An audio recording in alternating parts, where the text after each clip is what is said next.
Bismillahirrahmanirrahim. Assalamualaikum warahmatullahi wabarakatuh. Hamdan wa syukran lillah, wassalatu wassalamu ala rasulillah wa ala alihi wa sahbihi wa mawalah. Asyhadu an la ilaha illallah wahdahu la syarikalah wa asyhadu anna Muhammadan abduhu wa rasuluh alladzi la nabiyya ba'dah. Allahumma shalli wa sallim wa barik ala sayyidina Muhammad wa ala ali sayyidina Muhammad kama shallaita ala sayyidina Ibrahim wa ala ali sayyidina Ibrahim fil alamin innaka Hamidum Majid. Hadirin sidang jamaah kuliah subuh yang sama-sama mengharapkan ridha Allah Subhanahu wa taala. Pertama sekali dan yang paling utama tentunya puji beserta syukur. Tak henti-hentinya dan tak bosan-bosannya marilah kita sama-sama panjatkan kehadirat Allah Subhanahu wa taala. Bahwasanya di pagi hari yang sangat berbahagia ini kita semuanya masih diberikan kepercayaan oleh Allah Subhanahu wa taala untuk menikmati segarnya udara pagi, sehingga kita semuanya bisa melangkahkan kaki kita dari rumah ke Masjid Al-A'raf ini dalam rangka sholat subuh berjamaah, termasuk dilanjutkan dengan kajian thalabul ilmi. Mudah-mudahan langkah kita, ibadah kita, ruku sujud kita, tilawah kita, infak kita dapat diterima dan dilipat gandakan oleh Allah Subhanahu wa taala. Selanjutnya salawat teriring salam semoga selamanya tercurah limpahkan kepada junjungan kita baginda Nabi besar Muhammad sallallahu alaihi wasallam, termasuk keluarga, para sahabat, para tabi'in sampai dengan kepada kita semuanya. Hadirin ma'asyiral muslimin, sidang salat atau kuliah subuh yang dirahmati oleh Allah Subhanahu wa taala. Tema saya hari ini adalah ada 7 wasiat baginda Rasulullah sallallahu alaihi wasallam yang disampaikan kepada sahabat yang bernama Abu Dzar Al-Ghifari. Dan hadirin, 7 wasiat yang diwasiatkan kepada Abu Dzar Al-Ghifari ini patutlah kiranya untuk menjadi pedoman kita dalam kehidupan kita sehari-hari. Apa saja itu? 7 wasiat Rasulullah Sallallahu Alaihi Wasallam yang disampaikan kepada Abu Dzar Al-Ghifari. Yang pertama adalah bihubbil masakin wa an adnuwa minhum. Kata Rasul bahwa yang pertama adalah supaya aku, maksudnya Abu Dzar Al-Ghifari, mencintai orang-orang miskin dan dekat dengan mereka. Bapak Ibu yang dirahmati Allah, kaya, miskin, tinggi, pendek, hitam, putih, itu sudah menjadi sunatullah. Tidak mungkin semua kaya, tidak mungkin pula semua miskin. Karena apa? Karena itu sudah menjadi pasangan-pasangan. Ada laki-laki, ada perempuan, ada kaya, pasti ada miskin.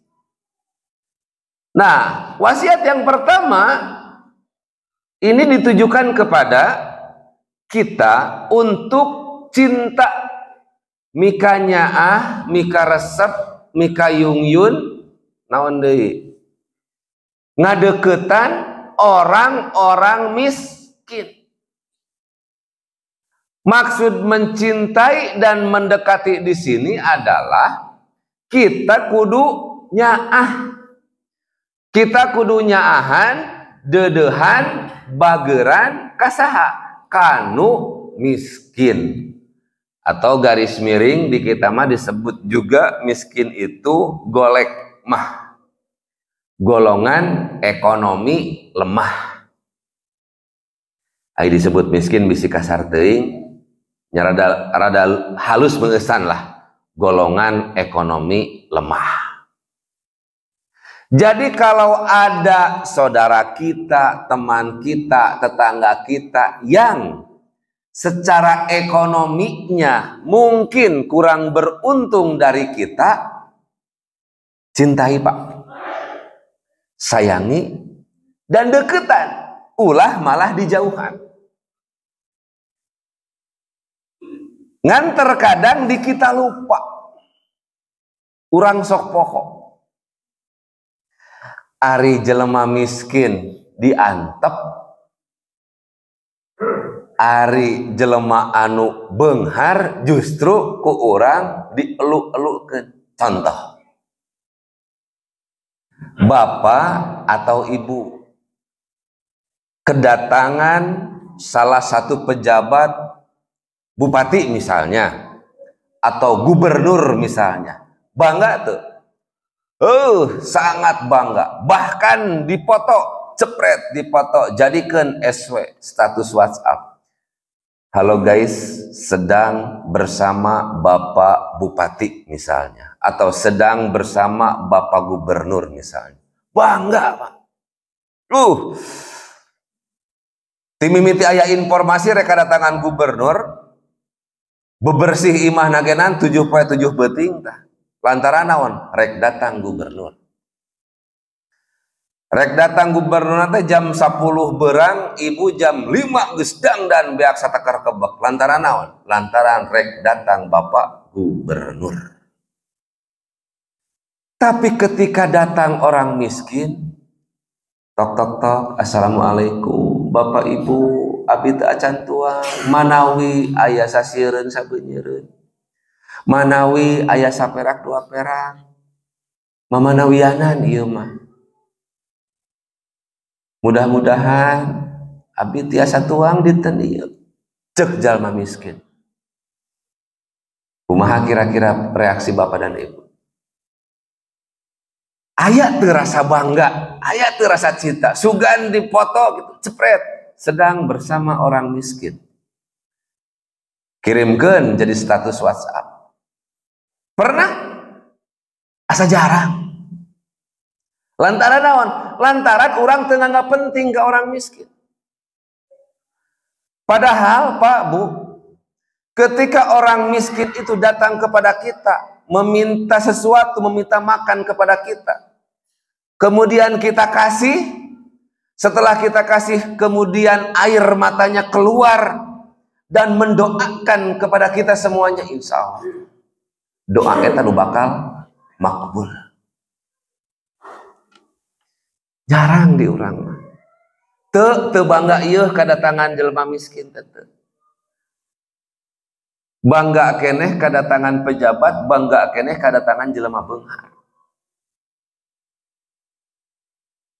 Ieu kudu jadi perhatian bagi kita bahwa hadis Rasul atau yang diwasiatkan kepada Abu Dzar Al-Ghifari yang pertama teh Pak kitu.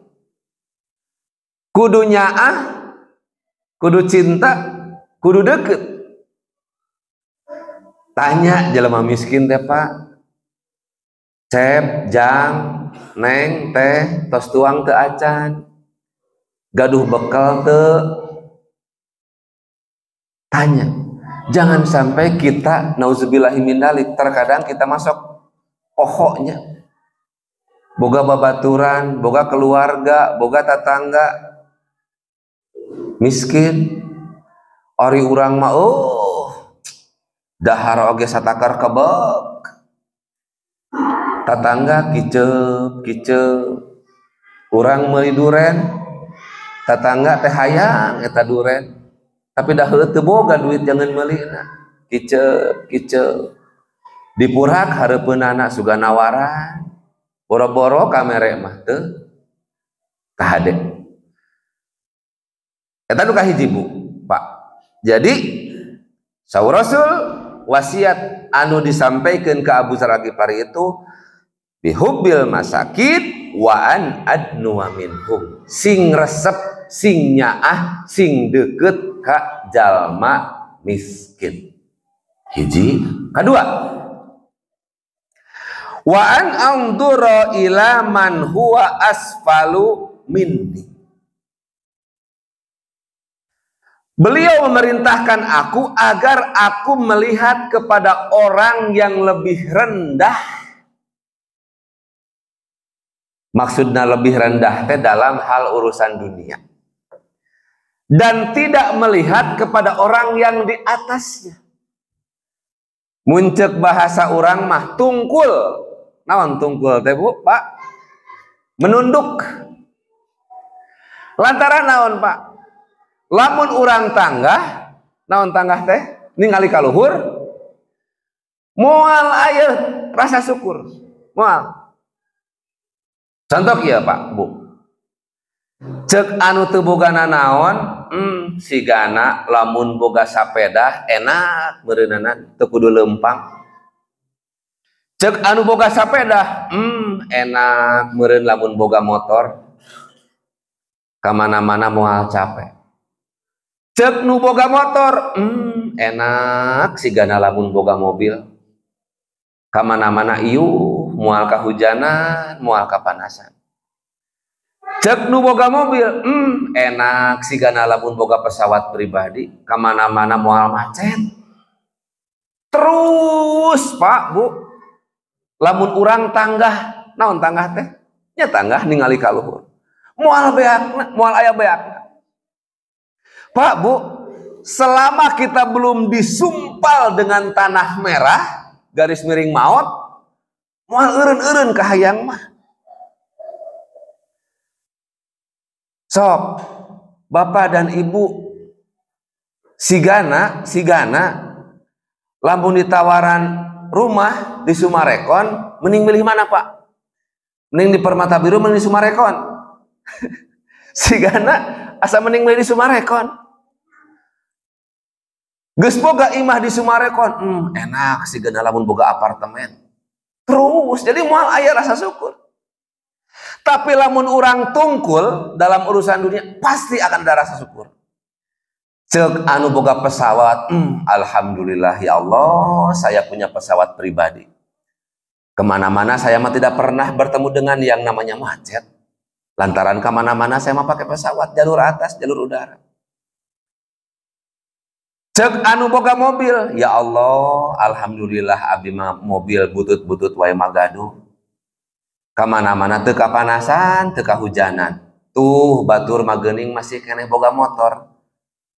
Lamun kamana-mana komo lamun hujan kudu eureun heula, kudu pasang jas hujan. Cek nu boga motor, ya Allah, alhamdulillah abdi gaduh motor. Tuh batur mah ngan boga sapeda. Cek anu boga sapeda, ya Allah, alhamdulillah abdi mah sapeda butut-butut we ge gaduh. Tuh batur mah mana-mana lempang, teu boga sapeda-sapeda acan. Cek anu lempang, ya Allah, alhamdulillah abdi masih bisa lempang. Tuh batur mah lumpuh teu bisa lempang. Saumur-umur dina kasur, saumur-umur di kamar. Cek anu lumpuh, cek anu saumur-umur di kamar. Alhamdulillah ya Allah, abdi mah lumpuh ge masih kena hirup. Tuh, datangga mah kamari maut. Jadi, ketika kita melihat urusan ke bawah, pasti kita akan ada timbul rasa syukur kepada Allah Subhanahu wa taala. Wa idza adana rabbukum la in sakartum la azidannakum wa la in kafartum inna adabi lasyadid. Barang siapa yang bersyukur kepadaku akan ditambah ku Allah. Baik kuantitas maupun kualitas. Dan ingat yang namanya rizki itu, Pak, Bu, bukan saja hanya duit. Kan ari urang manya identikna yang namanya rizki teh duit jeung duit teh. Padahal sebetulnya yang namanya rizki itu bukan saja hanya urusan duit. Pak, boga pamajikan solehah, rizki eta teh. Boga budak sarolehah, rizki. Awak cager teh naon sehat, rizki. Jadi ulah dikonotasikan rezeki teh duit we, bukan Pak. Sok ayeuna Bapak, Ibu daek teu penghasilan sabulan 100 juta. Tapi awak lumpuh teu bisa kemana-mana. Percuma. Jadi mending keneh urang mah gaji gede tapi barokah. So, mending gaji 100 juta sabulan tapi unggal bulan ke rumah sakit beak 88 juta, atau mending gaji 10 juta tapi awak cager, budak saroleha, pamajikan bager, bahagia. Mending nu mana Pak? Mending 100 juta bari barokah. Jadi ingat, rizki bukan melulu urusan duit. Kemudian yang ketiga, wa an asila rahimi wa inzafani. Beliau memerintahkan aku agar menyambungkan tali silaturahim walaupun orang itu jahat, orang itu tidak baik kepada kita.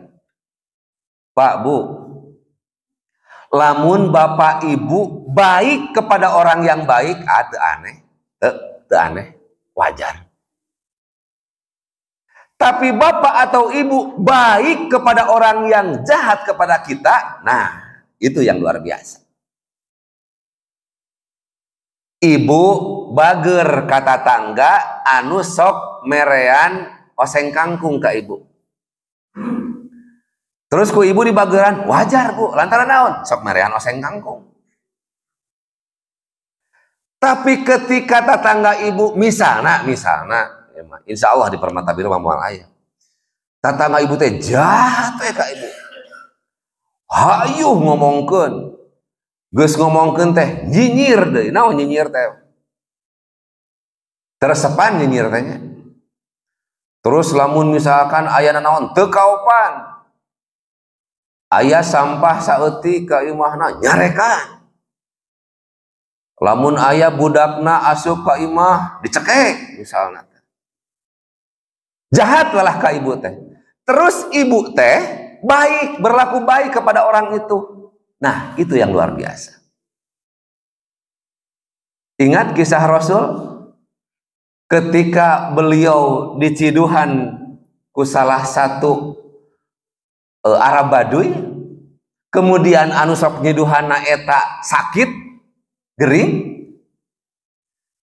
Baginda Rasulullah Shallallahu Alaihi Wasallam yang pertama menengok orang itu. Cik bapak dan ibu bisa lamun gitu. Boga tetangga Pak Bu, tetangga teh julid pisan ka urang. Sok ngomongkeun,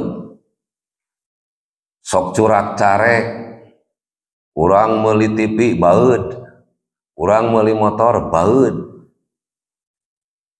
budak urang ulin dicabok. Wah, pokoknya mah jahat we ka urang. Dek we gering. Kira-kira bapak ibu rek ngalongok mah. Ngalongok sih ngalongok meureunna ngan engke we pandeuri cenah. Ngan aya nah hate nama ek iraha sia mautna cenah. Meureun gitu. Tapi Rasul mah henteu. Ketika ada orang yang jahat kepada kita, justru kita yang pertama memberi kebaikan kepada orang itu. Hese punya. Hese lah. Mantak Allah mengabadikan dalam Al-Quran, laqad kana lakum fi rasulillahi uswatun hasanah. Di dalam diri pribadi Rasul itu terdapat contoh, terdapat tauladan, terdapat suri tauladan yang baik. Kenapa? Heudah hese atuh. Hese. Hayang gitu. Urang mah masih kene jauh. Itu yang ketiga. Yang keempat. Wa an uksiro min la haula wala quwata illa billah.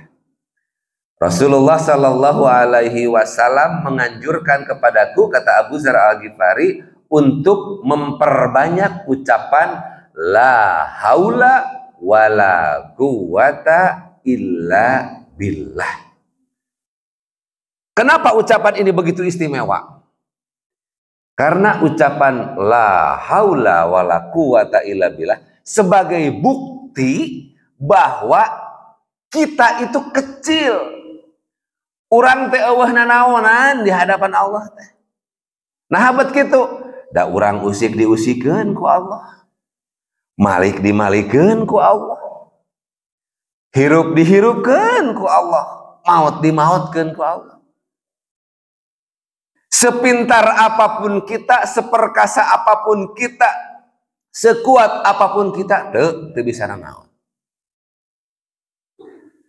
Sok Pak, Bu, aya jeger awak jangkung badag. Tato di mana-mana. Wah, pokoknya mah kabeh sarieun eta ku jeger. Bere we nyeri huntu. Ngaharurung tah.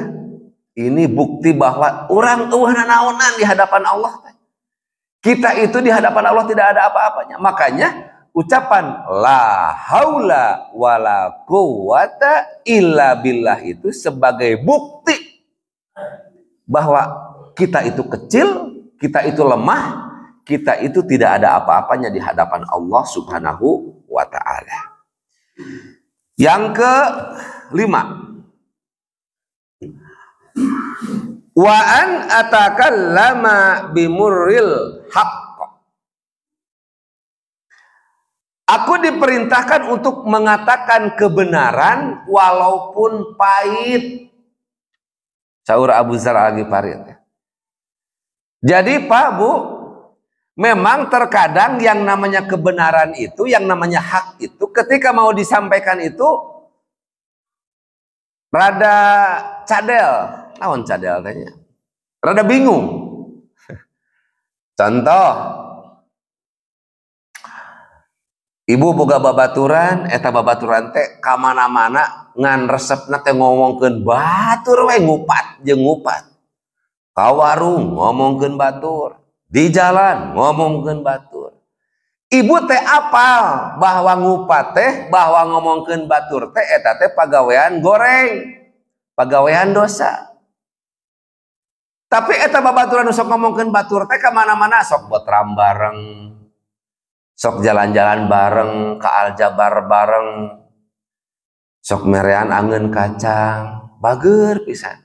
Kira-kira ibu wani teu?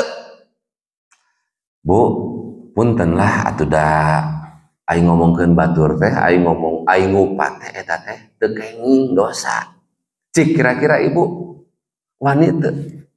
Ai di urang mah loba atuda sieun baeud, atuda sieun kalah kana jauhan, pan eta teh babaturan botram, atuda sieun kasinggung, atuda. Padahal ibu teh, padahal bapak teh apal eta teh pagawean si jelema eta teh dosa. Pahit memang Pak ketika akan disampaikan. Dan konsep yang namanya amar ma'ruf nahi munkar, ya, itu konsep amar ma'ruf nama gampang memang. Tapi nahi munkar Pak yang agak susah. Contoh, Bapak mau salat subuh, aya teman Bapak anu masih kene keur ngopi di luar bari ngarokok. Kang, urang ke masjid yuk Insya Allah Pak, moal kasinggung. Lantaran naon? Amar ma'ruf. Moal ujug-ujug nyabok Pak, moal ujug-ujug nyekek. Aisyah ngajak ka urang ke masjid, cekek Bapak teh moal. Tapi coba nahi munkar, Pak. Bapak boga babaturan, tukang mabok keur nyekek botol. Tadi kan sia botol. Nu ngaranna mabok haram sia eta teh. Kira-kira kasinggung moal eta babaturan mabok. Kasinggung, Pak. Jadi memang yang namanya nahi munkar itu berat. Amar ma'ruf mah gampang. Sok ibu-ibu, enjing aya pangaosan di Al-A'raf. Hayu manawi gaduh waktos urang sumping, urang hadiran ka pangaosan. Moal kasinggung. Paling dina teu niatna oge, oh muhun ceuk mangga we ti payun abdi manuju seueur-seueun. Paling gitu. Tapi lamun misalkan nahi munkar, wah. Nah, jadi konsep amar ma'ruf nahi munkar memang nahi munkar yang jauh lebih berat. Nah, di dalam hadis ini kata Abu Dzar Al-Ghifari yang diwasiatkan oleh Rasulullah SAW, walaupun pahit ya sampaikan. Walaupun resikona orang jadi baeudan. Kemudian yang keenam, wala ta'khudni fillahi laumatulamin wa laumatulaimin. Beliau berwasiat agar aku tidak takut hinaan, tidak takut cacian, teu sieun dijauhan ketika kita berdakwah. Maksudnya ketika menyampaikan agama Allah. Jadi ulah sieun lamun misalna ka tatangga ka babaturan menyampaikan kebenaran atau menyampaikan dakwah. Enjing aya pangawasan yuk, urang angkat yuk, ulah sieun. Aduh kumahanya moal kasinggung gitu. Aduh sok sieun abdi dijauhan. Kan terkadang-kadang sok aya nu kieu Pak, Bu punten. Hayu urang ngaos, tong nguruskeun urang, maneh we heula lah, sok sing bener. Sok aya nu kitu. Aya eta teh. Tong waka ngurus-ngurus batur lah, perbaiki we heula diri sorangan. Aya nu kitu, aya. Hoream urang mah gaul-gaul deui jeung si eta.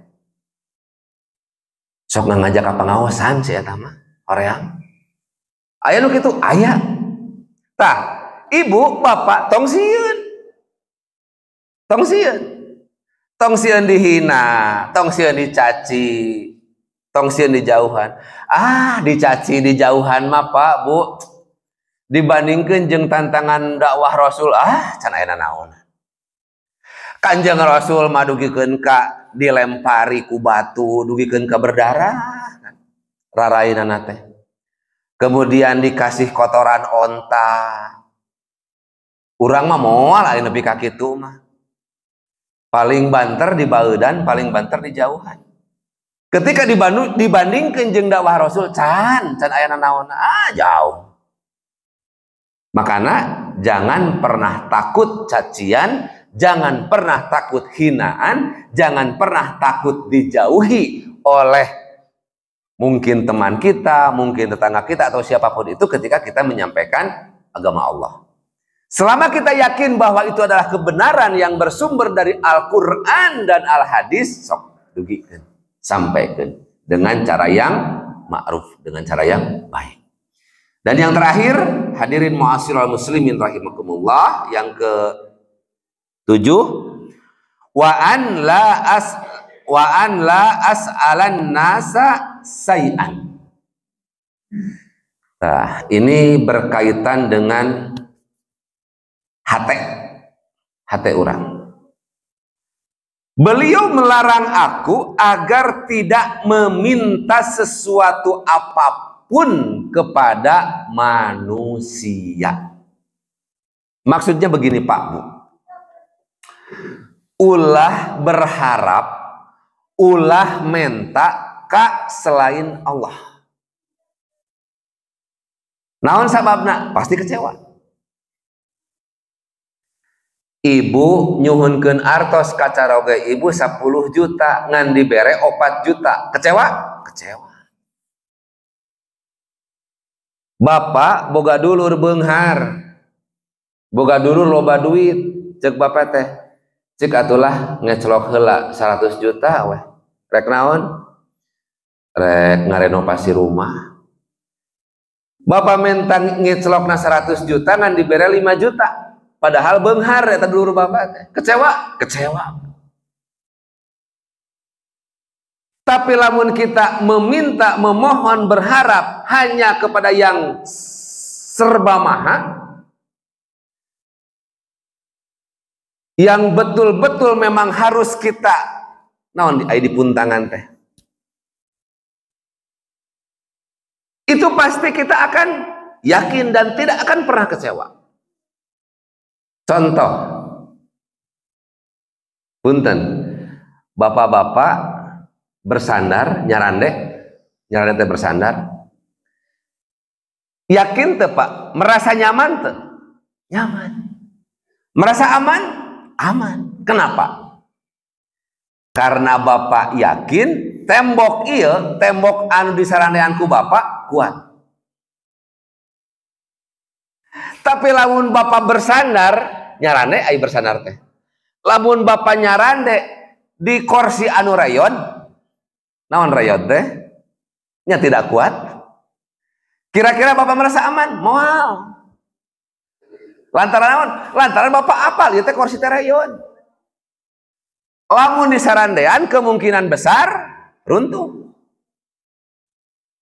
Tapi bapak sok tah merasa aman kan, merasa nyaman nyarande kana tembok teh. Karena apa? Karena bapak yakin tembok ieu teh walaupun disarandean ku 10 urang, ku 20 urang, yakin eta tembok teh moal runtuh. Makanya berharap mah jangan kepada manusia, jangan kepada makhluk. Pasti akan kecewa, pasti tidak akan merasa nyaman, tidak akan merasa senang. Karena apa? Yang namanya manusia itu punya keterbatasan. Makanya lamun rek nyarane, lamun rek bersandar langsung ke yang punya serba maha, Allah Subhanahu wa ta'ala. Ketika kita meminta kepada Allah, ketika kita memohon kepada Allah, ketika kita berharap hanya kepada Allah, moal kecewa, moal. Yakin Pak, Bu, dijamin tidak akan pernah kecewa. Kenapa? Karena Allah itu pasti akan menjamin kehidupan kita. Ustadz, abdi teh hampir unggal peuting tahajud ngadoa hayang beunghar Ustadz, abdi teh hayang loba duit. Tapi nepi ka ayeuna nah hanya abdi teh teu beunghar-beunghar. Teu diijabah gitu doa abdi. Awas, hati-hati. Bukan berarti doa Bapak yang tidak diijabah, tapi itu pasti keputusan Allah yang terbaik. Bisa jadi lamun Bapak dibere beunghar, mungkin anu tadina sering ke masjid jadi tara ka masjid. Anu tadina leket salat jadi tara salat. Anu tadina tara maksiat mungkin jadi ahli maksiat.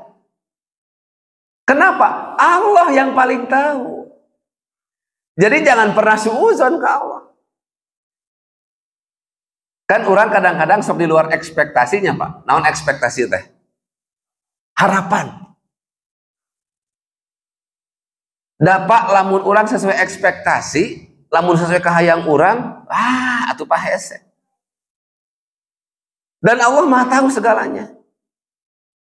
Dan lamun hayang sesuai ekspektasi, saya baheula kawin teh ya minimal setingkat Agnes Monica lah gitu. Kahayang mah. Tapi da merejek Allah, hei kamu lamun kawin jeung si Agnes Monica, lamun kawin jeung si Rizky Mirjani, kamu meureun moal aya di dieu, moal bisa ceramah. Nah, ini keputusan Allah. Bapak hayang boga mobil 10, ternyata nepi ka ayeuna mobil teh kakarek hiji. Tong hariwang Pak, ini pasti keputusan Allah yang terbaik. Jadi sing yakin apapun yang Allah berikan kepada kita ini pasti keputusan Allah yang terbaik. Jadi kesimpulan yang dapat saya sampaikan pada pagi hari yang berbahagia ini, bahwa baginda Rasulullah Sallallahu Alaihi Wasallam berwasiat kepada Abu Dzar Al-Ghifari, yang mana isi wasiat ini yang pertama, bihubbil masakin wa an adnuwa minhum, supaya aku mencintai orang-orang miskin dan dekat dengan mereka. Kesimpulan yang kedua, bahwa wa an amdura ila man huwa asfalu minni wala amdura ila man huwa fauqi. Beliau memerintahkan aku agar aku melihat kepada orang yang lebih bawah, yang ada di bawahku, dan tidak melihat kepada orang yang di atasku dalam urusan dunia. Yang ketiga, kesimpulan yang ketiga, wa an asila rohimi wa in zafahni. Beliau memerintahkan agar aku menyambungkan tali silaturahim walaupun orang itu jahat kepada kita, walaupun orang itu tidak baik kepada kita. Yang keempat, kesimpulan adalah wa an uksira min la haula wala quwata illa billah. Perbanyaklah ucapan la haula wala quwata illa billah, sehingga tertanam dalam diri kita bahwa kita itu sadar bahwa kita itu lemah, kita itu kecil, kita tidak ada apa-apanya di hadapan Allah Subhanahu wa taala. Kesimpulan yang keempat adalah yang kelima, wa an atakallama bimuril haq. Aku diperintahkan untuk mengatakan kebenaran walaupun itu pahit. Dan yang keenam, wala ta'khudni fillahi laumatu laimin. Beliau berwasiat agar aku tidak takut hinaan, tidak takut celaan, tidak takut cacian dalam menyampaikan kebenaran, dalam menyampaikan agama Allah. Dan yang terakhir, kesimpulannya adalah wa an la as'alan nasa say'a. Beliau melarang aku agar tidak meminta-minta, tidak berharap, tidak memohon kepada manusia. Artinya, berharaplah hanya kepada Allah, memohonlah hanya kepada Allah Subhanahu wa ta'ala. Jangan berharap kepada makhluk, karena pasti akan kecewa. Bapak Ibu yang dirahmati Allah Subhanahu wa ta'ala, demikian 7 wasiat Rasulullah Shallallahu Alaihi Wasallam yang disampaikan kepada sahabat Abu Dzar Al-Ghifari, dan mudah-mudahan 7 wasiat ini menjadikan pedoman bagi kita semuanya, paling tidak dalam kehidupan kita berkeluarga, bertetangga, bermasyarakat, dan lebih jauhnya berbangsa dan bernegara. Bapak Ibu yang dirahmati Allah Subhanahu wa taala, demikian yang dapat saya sampaikan, mudah-mudahan ada guna dan manfaatnya. Yang benar itu mutlak dari Allah Subhanahu wa taala, dan yang salah itu mutlak daripada kebodohan dan kehilapan saya selaku manusia biasa tentunya, yang tidak pernah lepas daripada kesalahan dan kealfaan. Demikian, ada sesi tanya jawab Ustaz, atau langsung tutup? Ada pertanyaan? Kalau tidak ada, ditutup dengan doa. Langsung tutup aja. Baik. Baik Bapak dan Ibu hadirin yang dirahmati oleh Allah Subhanahu wa taala, marilah kita di penghujung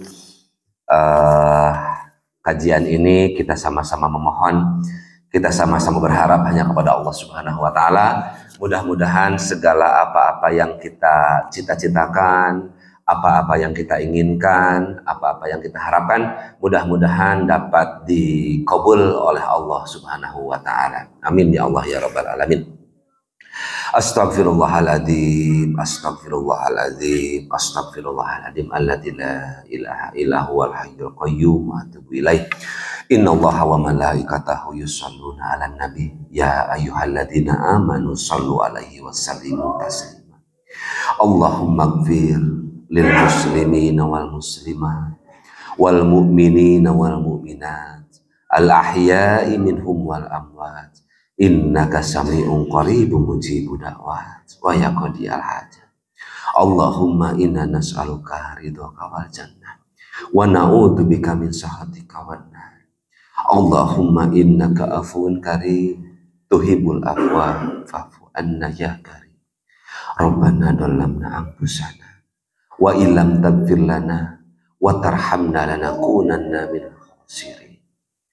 Ya Allah yang Maha Rahman dan Maha Rahim, pagi ini kami bersimpuh di haribaanmu ya Allah, dalam rangka melaksanakan salah satu tugas kami, yaitu melaksanakan thalabul ilmi. Untuk itu ya Allah, rahmatilah acara ini ya Allah, berkahilah acara ini ya Allah, selimutilah acara ini dengan rahmat dan maghfirahmu ya Rabb. Ya Allah, ya Tuhan kami, ampuni sebusuk apapun dosa-dosa kami, ampuni sekelam apapun masa lalu kami ya Allah, ampuni sebesar apapun dosa dan kesalahan yang telah kami lakukan di waktu yang lampau ya Rabb. Ya Allah yang Maha Bijaksana, ampuni pula dosa kedua orang tua kami ya Allah. Bagi orang tua kami yang salah satu atau dua-duanya sudah lebih dulu menghadap keharibaanmu ya Rabb, ampuni dosa berdosanya ya Allah. Terimalah iman dan Islamnya ya Rabb. Sayangilah mereka ya Allah, jangan kau siksa mereka ya Rabb. Sayangilah mereka sebagaimana mereka menyayangi kami di waktu kecil ya Allah. Ya Allah yang Maha Rahman dan juga Maha Rahim, bagi orang tua kami yang salah satu atau mungkin dua-duanya masih ada ya Allah, sehatkanlah badannya ya Rabb, panjangkanlah umurnya ya Allah, berikanlah keistiqomahan untuk tetap berbakti dan beribadah kepadamu ya Allah. Ya Rabb, berilah kepada kami ilmu yang banyak dan bermanfaat ya Allah, berikan pula kepada kami rizki yang banyak dan juga barokah. Ya Allah, jadikanlah rumah tangga kami rumah tangga yang sakinah, mawadah dan juga warahmah. Jadikan rumah tangga yang bahagia ya Allah, baik bahagia di dunia maupun bahagia di akhirat kelak. Ya Allah yang Maha Bijaksana, yang Maha Pemaaf, jadikanlah anak-anak kami, keturunan-keturunan kami, menjadikan keturunan-keturunan yang soleh dan solehah. Jadikanlah anak-anak kami anak-anak yang dapat berbakti kepada orang tuanya, berbakti kepada nusa, bangsa dan agamanya. Ya Allah yang Maha Bijaksana, jadikanlah kami, jadikanlah yang hadir di sini merupakan orang-orang yang soleh, orang-orang yang salihah, orang-orang yang la'allakum tattaqun, orang-orang yang dicap olehmu ya Rabb sebagai orang-orang yang bertakwa kepadamu ya Allah. Ya Allah, limpahkanlah kepada kami karuniamu ya Rabb, jadikanlah kepada kami untuk menjadikan hidup kami bahagia di dunia maupun bahagia di hari akhirat. Jadikanlah cita-cita kami merupakan cita-cita yang baik, cita-cita untuk menjadikan berbakti kepadamu ya Rabb, dan insya Allah mudah-mudahan surga menjadikan balasan untuk kami ya Rabb. Rabbana atina fid dunya hasanah wa fil akhirati hasanah wa qina azabannar. Wa sallallahu ala sayyidina Muhammad wa ala alihi wa sahbihi ajmain. Subhana rabbika rabbil izzati amma yasifun, wassalamun alal mursalin, walhamdulillahi rabbil alamin. Barakatul Quran. Al-Fatihah. A'udzubillahi minasyaitonir rajim. Bismillahirrahmanirrahim. Yaumidin iyyaka na'budu wa iyyaka nasta'in. Alaihim ghairil maghdubi alaihim waladdallin. Bapak Ibu, demikian yang dapat saya sampaikan. Mohon maaf apabila ada kata-kata yang kurang berkenan. Billahi taufiq wal hidayah. Wassalamualaikum warahmatullahi wabarakatuh.